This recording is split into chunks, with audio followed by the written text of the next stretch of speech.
antara anak-anak ibu ada yang semua?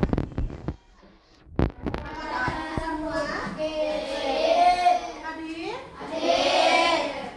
Ya, bagus untuk semua anak-anak ibu yang telah hadir pada hari ini. Baik, sebelumnya anak-anak ibu sebelum ke sekolah ada sarapan? Ada semangat pergi ke sekolah? Tepuk semangat.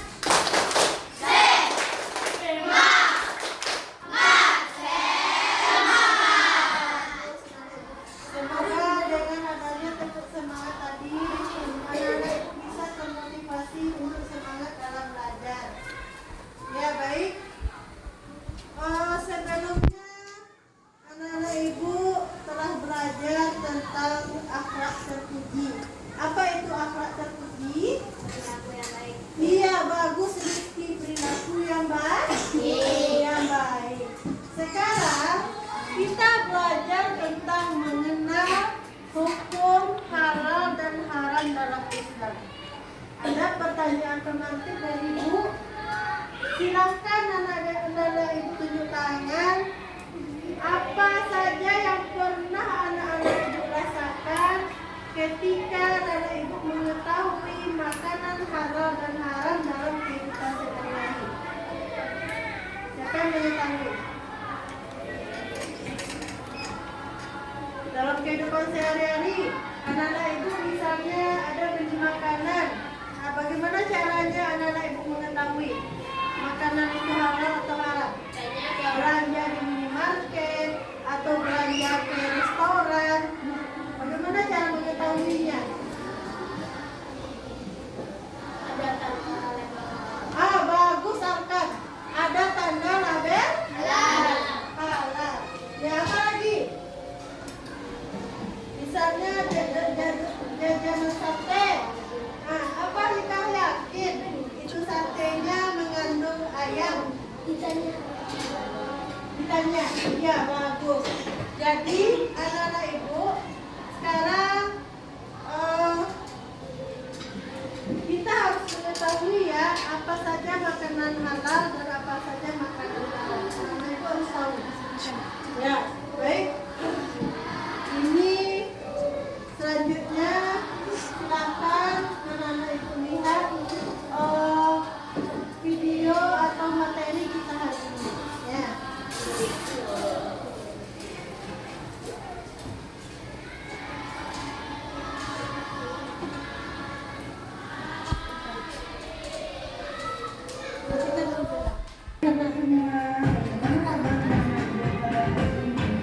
Mudah-mudahan anak-anak ibu sehat ya dan lancar semuanya. Ya, anak ibu, baiklah hari ini kita di kelas 6 ini akan belajar tentang mengenal hukum halal dan haram dalam Islam. Baiklah anak-anak ibu, pada kali ini ibu akan menyatakan sedikit tentang perbedaan yang akan kita pelajari yaitu anak-anak ibu harus bisa memahami makanan dan minuman yang halal dan haram dimakan. Anak-anak ibu sejak kita belajar pasti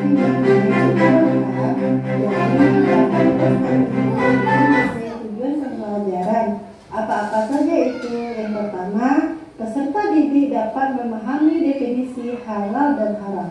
Yang kedua, peserta didik dapat menjelaskan dasar-dasar hukum halal dan haram. Yang ketiga, peserta didik dapat membedakan halal dan haram. Dan yang keempat, peserta didik dapat menerapkan ketentuan halal dan haram dalam kehidupan kita sehari-hari. Jadi, anak-anak ibu simak ya video pembelajaran kita pada kali ini.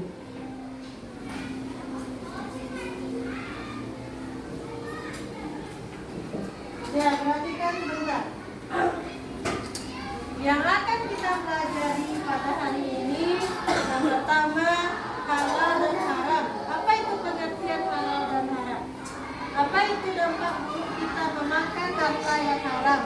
Apa dasar hukumnya? Dasar hukumnya maksudnya dalilnya berdasarkan Al-Quran dan hadis. Yang ini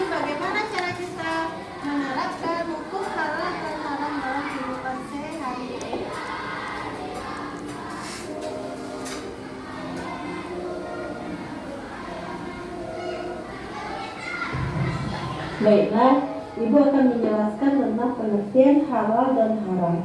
Halal merupakan segala sesuatu atau kegiatan yang diizinkan atau dibolehkan oleh syariat Islam untuk digunakan atau dilaksanakan. Pada dasarnya, halal ini sering dikaitkan dengan makanan dan minuman. Padahal banyak lagi proses yang halal yang harus kita pelajari dalam kehidupan sehari-hari. Selanjutnya haram. Haram merupakan segala sesuatu yang tidak diizinkan atau tidak dibolehkan atau dilaksanakan. Jika melakukan maka akan mendapatkan perbuatan dosa, karena perbuatan haram itu menjurus kepada keburukan. يا أيها الناس كلوا مما في الأرض حلالا طيبا ولا تتبعوا خطوات الشيطان إنه لكم عدو مبين. Ini dalil yang kedua, yaitu terdapat dalam surah Al-Maidah. Nah, sebelum kita membahas ini, Ibu akan menjelaskan sedikit apa itu halal, apa itu haram. Nah, halal adalah segala sesuatu yang boleh kita laksanakan, boleh kita makan dan kita minum, yang dihalalkan dan dibolehkan dalam syariat Islam. Ya, berdasarkan syariat Islam itu boleh kita lakukan. Sedangkan haram itu adalah perbuatan atau kelakuan atau memakan dan meminum yang dilarang oleh Allah. Nah, jadi halal dan haram itu bukan hanya makanan, bukan hanya minuman, tetapi halal dan haram itu adalah perbuatan juga. Contoh, ya, nanti menjelaskan contohnya. Yang pertama, kita diharamkan, ya, kita diharamkan memakan bangkai. Haram nih. Bangkai yang cuma boleh kita makan ada dua. Ada dalam dalil selanjutnya, yaitu bangkai ikan dan bangkai belalang. Belalang itu halal dimakan. Ya. Belum pernah makannya lagi. Ya, tapi kata mama ibu rasa udang rasanya. Nah, belalang ini boleh dimakan, halal. Ya. Halal. Ikan juga. Misalnya kayak gini. Ya. Anak-anak ibu mempunyai kolam ikan. Ya. Ternyata ikannya tiba-tiba mati. Boleh kita ambil, Bu, selagi tidak busuk, selagi dia masih segar, boleh kita makan. Nah, dimasak dulu ya. Tapi kamu mempunyai peternakan ayam. Tiba-tiba ayamnya mati. Ibu, saya kuat biasalah dagingnya, Bu, dagingnya gadang. Apalagi ayam kadang-kadang loh. Itu tidak boleh kita makan. Itulah yang dinamakan dengan bangkai. Termasuk sapi. Sapi kan besar badannya. Tiba-tiba dia mati. Ya, mungkin karena keracunan makanan kah, atau karena suhu udara terlalu dingin. Ya, terlalu dingin kan nggak boleh. Sapi sama kambing. Nah, tiba-tiba dia yang berdua itu mati di kandang. Nah, sayang kita, Bu, dagingnya besar. Bagus kita ambil dagingnya, itu nggak boleh dimakan, haram kita makan. Selanjutnya darah.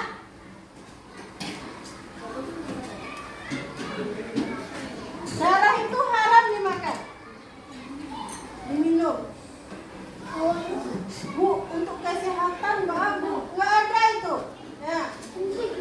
Pokoknya atas nama darah haram diminum. Ada pengecualian kecuali Palang Merah Indonesia mengadakan donor darah.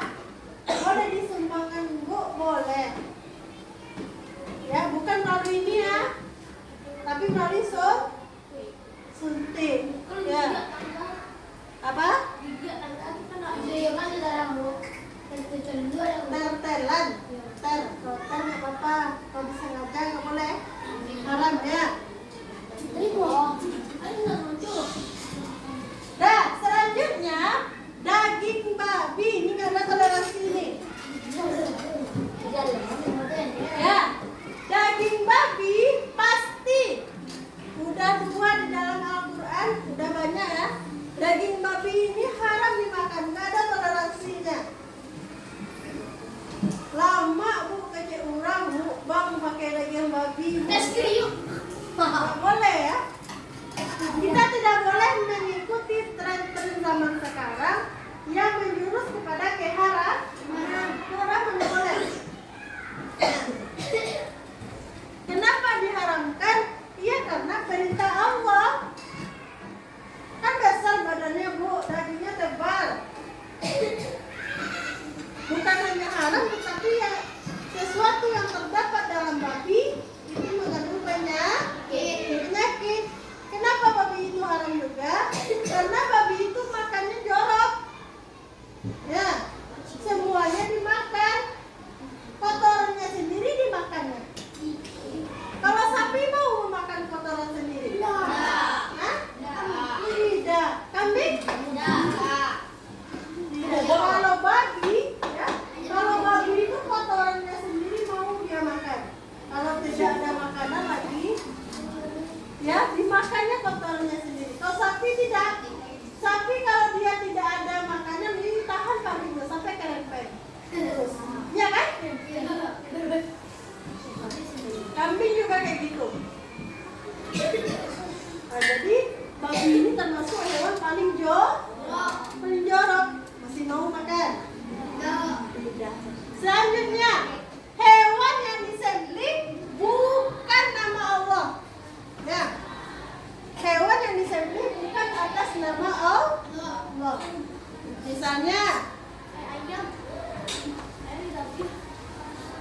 Misalnya ya termasuk yang tercekik, yang dipukul, dan yang jatuh. Nah ini banyak yang bukan atas nama Allah. Maksudnya seperti ini.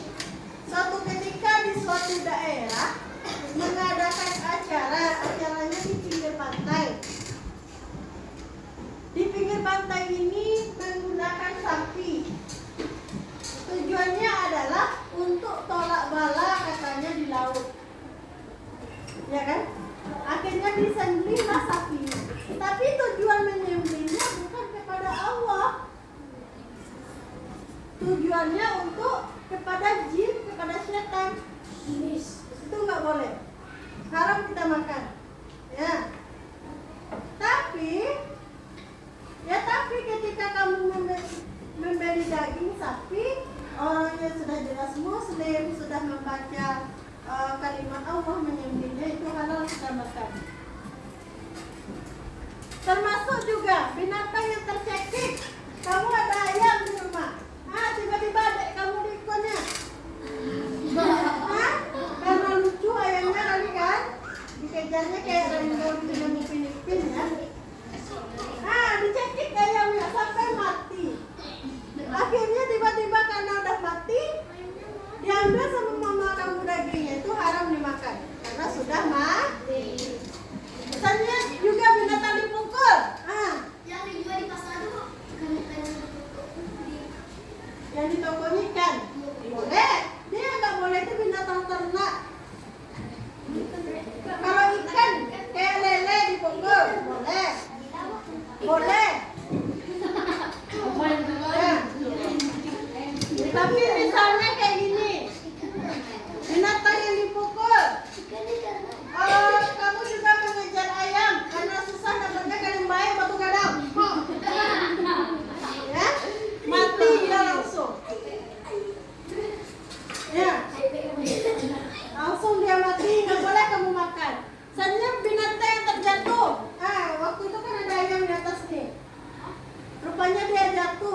misalnya mati dia, nggak boleh juga dimakan. Tapi